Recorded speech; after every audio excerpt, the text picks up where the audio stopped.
Lajme, aktualitet, argëtim, horoskop, telenovela, showbiz, të gjitha në Metropol.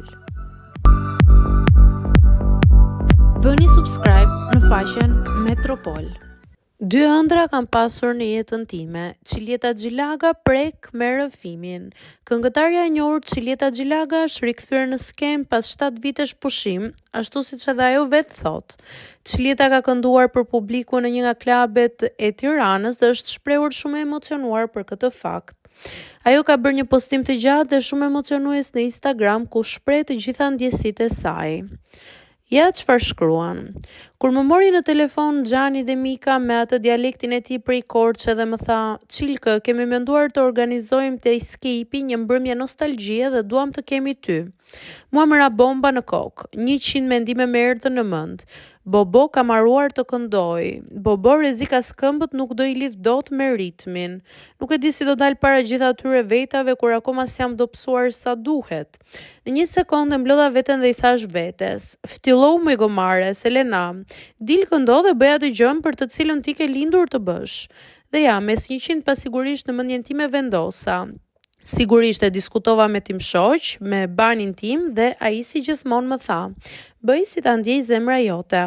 Këtu mora hov më shumë dhe supermbajta më.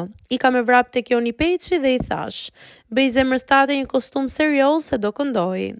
Ai qeshi: "Kostum? Pse e ke fevziun apo grita dumën? Ku do ikësh një nga këta të dy?" Pastaj ideuam bashkë një veshje të thjeshtë, por që ndriçonte për sken që të isha sa më rehat. Jo për gjë, po kush merrej dhe me Fernandon pastaj, një fanatik 12 vjeçar. Ndërsa Beko, zemra ime vogël, më tha: "Digje o ma." Dhe ja kështu nisi rrugëtimi im pas 7 vitesh pauze me një super emocion përpara se të dilja në sken. Por ja dola. Këmbët mu lidhen automatikisht me ritmin, instikti i këngëtares mu rikthye sapo pash dritat e skenës dhe emocionin më shkriu dashuria e publikut që më priti më fort se kurrë më parë. Kënduam së bashku çdo refren dhe u kënaqa pafund. Sot jam zgjuar e lumtur, plot dritë dhe mirënjohje. 2 ëndra kam pasur në jetën time, të këndoja dhe të kisha një familje të lumtur.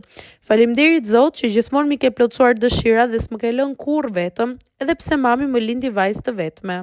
Shprehet Qiljeta.